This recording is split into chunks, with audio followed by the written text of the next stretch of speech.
A human being is always compared to a machine which works without rest to create ideas, express feelings, introduce thoughts. The input a human gets decides his intelligence rate. Thus, the sense of hearing plays a vital role in getting the inputs. When someone has the inability to hear as a normal person, it leads to hearing impairment. Hearing disability is one of the unique disabilities. This makes the inclusion power to get slower. Unlike other disabilities, hearing impairment primarily deals with language and communication. Hearing impairment should not be phrased as hearing handicap because impairment is the physical loss of an organ, like a hole in the eardrum. With normal hearing ability, people are aware of signals, they hear various sounds and languages, and they are also linked with other people by active communication. The above all are not experienced by a person who has hearing disability. When children with hearing impairment lose the support of their family, it turns into a handicap. Now, all nations are concerned with education for all. Since education is an important aspect of all human beings to achieve greater heights, all nations have a universal dream like education for all. So, special attention is paid to education, and the education system is relaxed and made more flexible. But the fact is that these children have greater ability to learn things faster. There are some modules which have theoretical, skill oriented lessons and experienced people's ideas that help to manage such people. Characteristics of hearing loss. No one can think of a life without hearing ability. It is an automatic process done along with several other activities. People with hearing loss do things in a different way. Since different people have different abilities, an important fact to be understood is every individual with hearing loss is different from the others because his functional levels may vary. One person with hearing impairment may manage verbal communication while another may not be able to do it. On the other hand, some may fluently read, write, or even speak. They have the ability to do things right, as a normal person does, but it depends on how things are done.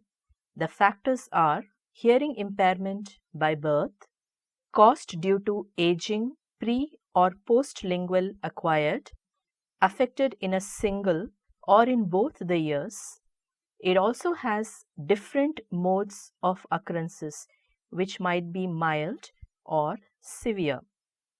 It can also be treated medically or surgically for cure, or sometimes cannot be treated at all. The occurrences may be temporary or permanent. It can accompany other disabilities also. If a child does not depend on the above factors, then there are other factors that impede their development. Their achievements may be determined by some other environmental factors to be checked, like if the child is being treated the right way, if the child has got access to hearing aids which make hearing possible, if the child is made familiar with sign languages for better communication, if the child is made to communicate at the early stage, if the child is being cared for by the family, if the hearing aid given suits them properly, and also whether the child is able to hear properly with that or not, if the child has got any neighbors or friends to communicate, which will in turn develop communication skills. If the child is being affected by other disabilities also, if the child is admitted in an appropriate school or not. When all the above environmental factors are being treated and checked, the child will develop or recover quickly from this hearing loss to compete with a normal person. These factors play a key role to determine the child's present and also the future of the child. When these factors fail to occur, more complex reactions take place so that the rate of curing of the hearing impaired children cannot take place universally. So these hearing losses occur only when the sensitivity to the sounds heard is diminished. Insensitivity to sound in the speech frequencies is normally termed as hearing impairment. So the people who detect a listener with a hearing loss must increase their volume so that the listener can detect it. Now let's listen to some of the causes of hearing loss. Hearing loss is the inability to hear. It may be total or partial. There are some diagnoses that help in determining hearing impairment, which is measured in decibels. Now, due to advancement in technology, nothing is impossible. Many get cured or prevent deterioration at least. There are many factors that cause hearing loss. The major causes are as follows. It may be genetic. Hearing loss can be hereditary. They can be inherited from your relatives. Genetically, these are of two different forms, syndrome and non-syndrome.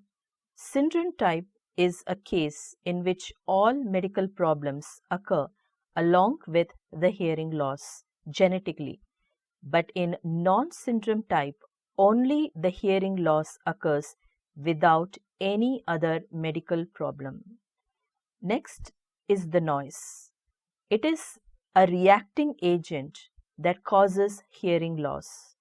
Most of them are affected by noise, that is above the required decibels.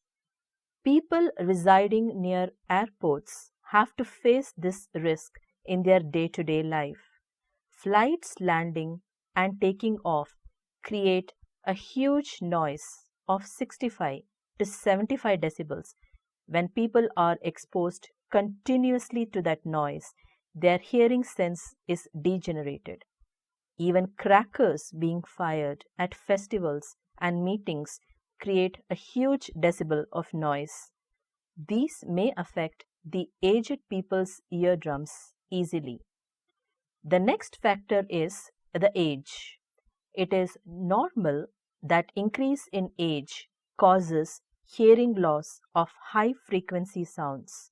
It may be due to illness, continuous exposure to noise, and too much of toxins.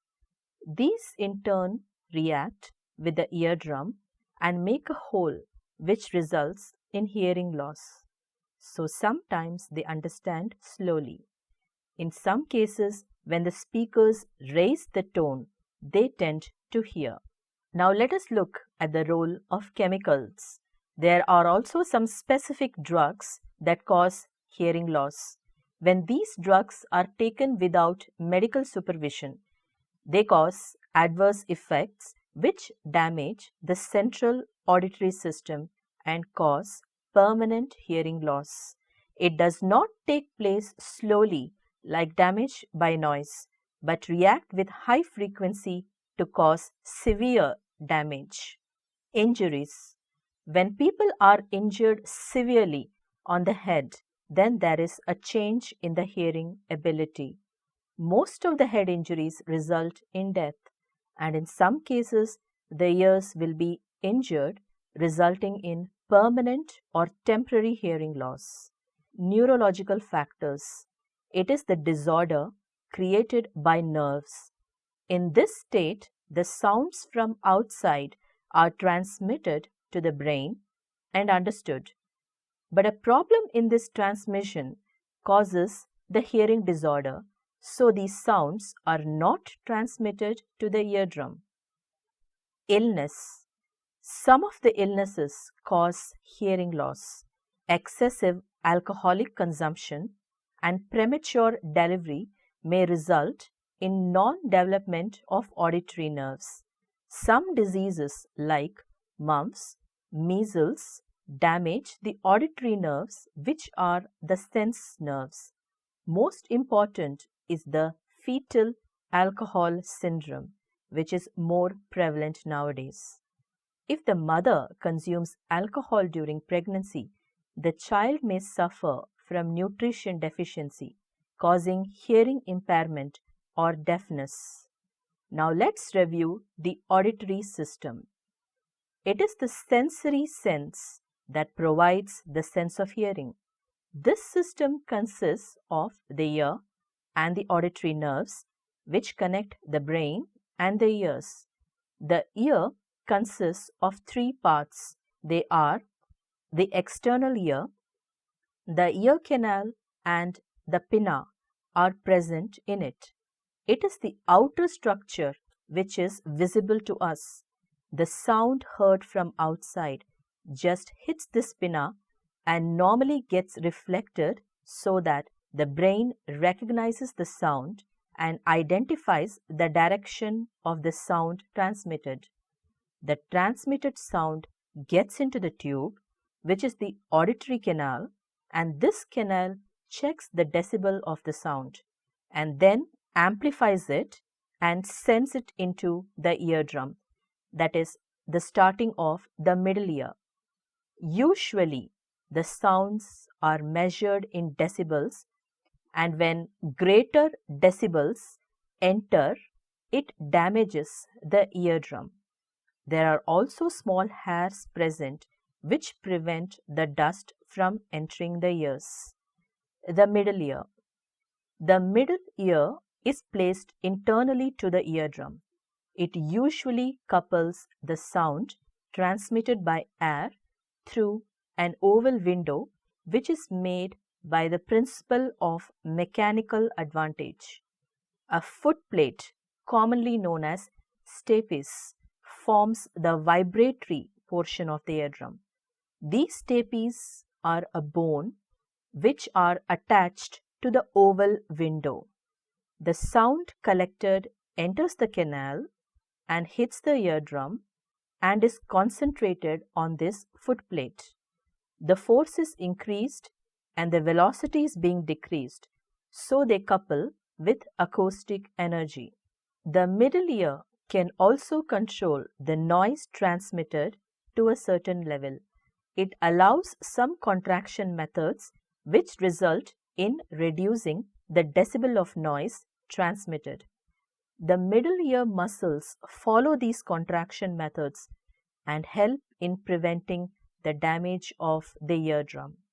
These middle ear muscles are ossicles. The ossicles consist of tiny bones which are given Latin names for their shape. They directly send the sound from the eardrum to the oval window. Next, we have the internal ear. It consists of the cochlea and also many non-auditory structures. The cochlea consists of three sections which are filled with fluid. These fluid waves are driven under pressure by the basilar membrane which separates the sections. One of the sections is the cochlear duct, which contains a fluid which is similar to the intracellular fluid in the cells. The other two sections are scala tympani and scala vestibule. They are in turn located on a bony membrane and filled with a fluid perilymph, which is similar to the cerebrospinal fluid. The composition of these two fluids is important for the functioning of the middle ear. Thus, the above information helps to describe the general outline of the ear functioning and their composition. Types of hearing loss. The auditory system ensures that the sound transmits from the external ear, enters the middle ear, and then goes to the inner ear. The brain receives the sound from the inner ear and the auditory nerves, and when this passage is being disturbed, it results in hearing loss. There are three classifications of hearing loss. The first one is conductive hearing loss. It is the state in which the sound waves are not properly conducted through the root. The root is defined as the conduction of sound from the external ear passing through the eardrum but not reaching the middle ear. This type of hearing loss may occur with other losses or they may occur solo.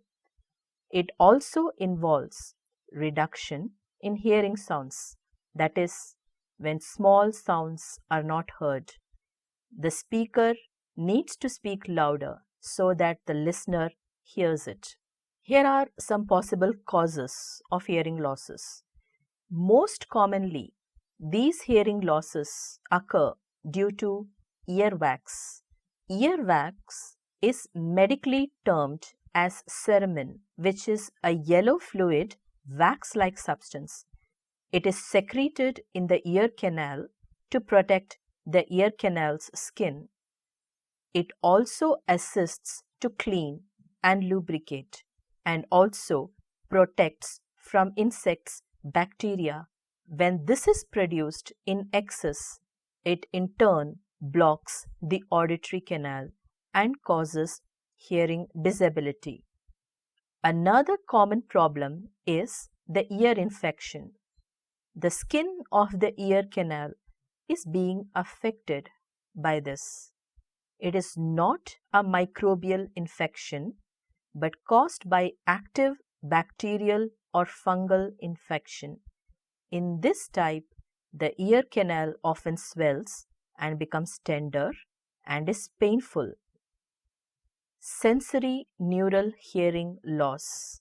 This type of hearing loss occurs when the inner ear is being damaged. This type of hearing loss results in abnormal functioning of the central auditory system in the brain, commonly called as central hearing impairment. So the sound may transmit back and forth on either side of the brain. Some of the causes. Mostly, this type of hearing loss is due to the poor functioning of hair cells. These hair cells may be damaged by birth or during the lifetime.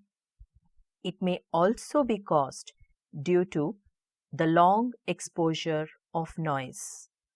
Noise refers to the greater decibel than the level which can be accommodated by normal ears. In this case, the person may be in a workplace with no hearing protection or listening through headphones with high volumes for a long period of time. Mixed hearing loss. This type of loss may be a combination of the two types mentioned earlier or with the sensory neural hearing loss. It may affect the eardrum or the middle ear or even damage both. In this case, if the ear is dry, air conduction aid can be tried. Now, what are some of the causes? This type of hearing loss is caused by ear infection, which in turn causes a defect in the eardrum. Mostly, it can be cured only with surgery, but surgery is not always successful. A sensory component is added and that will manage the conductive loss. Now, what could be the various degrees of hearing loss? Unlike the place of damage, the degree or the extent to which the damage has occurred needs to be found. A pure audiometric test is done to find the extent of hearing loss. Hearing impairment can be ranked as mild, moderate, severe, or profound. Now, what exactly is a mild hearing impairment? It is common for both adults and children. Normal adults can hear up to 25 decibels, and mild hearing loss occurs for children between 20 to 40 decibels, and for adults it is between 26 decibels and 40 decibels.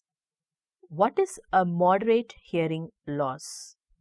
It also has two types, moderate and moderately severe. It is between 41 and 54 decibels. On the other hand, moderately severe ranges between 55 and 70 decibels. Next comes a severe hearing impairment. Here, the decibel varies between 71 decibels and 90 decibels. What exactly is a profound hearing impairment? It is beyond 91 decibels. What is deafness? They do not tend to hear at all. Other descriptions for hearing loss are unilateral and bilateral. In the unilateral type, only one ear is affected and the other ear has the ability to hear. In the bilateral type, both the ears are being affected. Symmetrical and asymmetrical. In symmetrical, the degree of hearing loss is equal in both the ears. But in asymmetrical, the degree is not equal and in both the ears it may vary. Progressive hearing loss. In this type, hearing loss will increase over time. Sudden loss. It may occur suddenly, which may cause adverse effects and must be medically supervised quickly. Fluctuating hearing loss. In this type, the loss may fluctuate.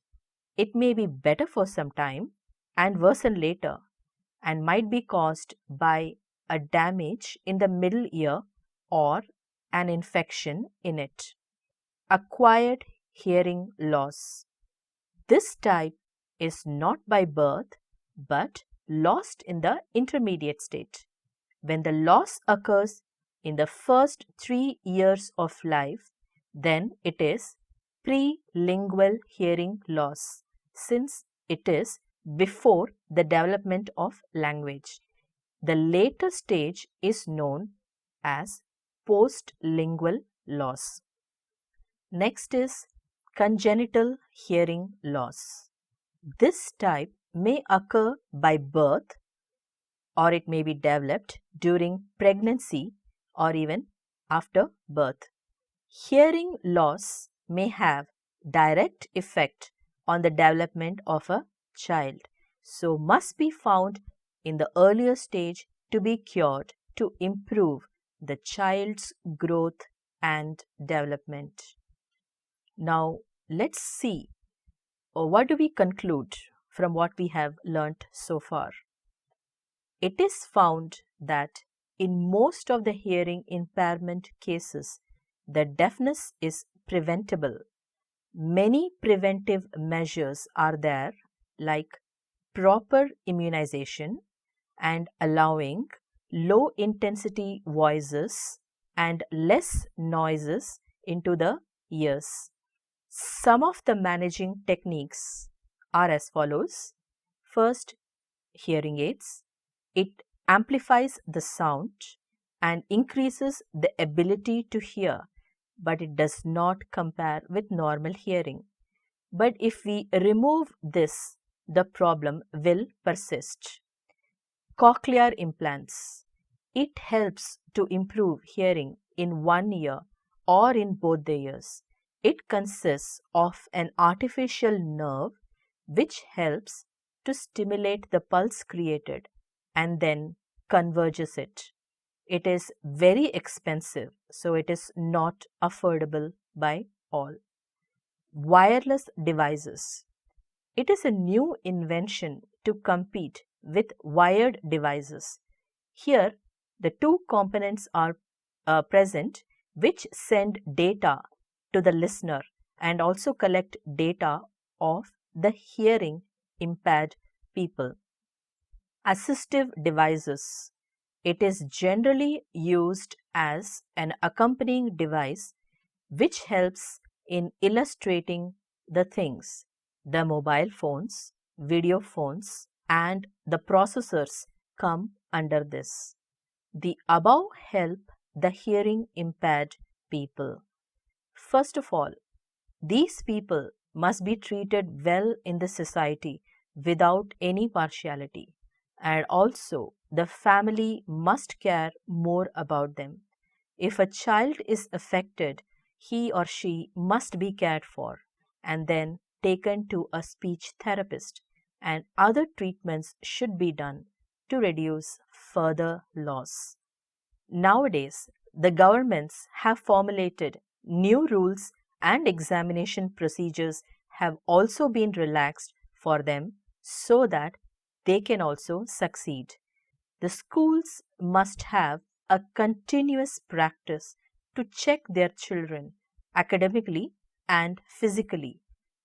We all know that prevention is better than cure. So rather than treatment, we must find preventive methodology. Since here we have gone through most of the causes and preventive methods, it should help us. Lesser exposure to noise and exerting less pressure into the ears will greatly help in this regard. And also, alcoholic consumption during pregnancy should be avoided, as it not only leads to hearing loss but also other serious effects. Many drugs are introduced which reduce ear damage and infections. So be aware and get rid of it at an early stage. If affected, go for a cure which can permanently solve the problem of hearing impairment.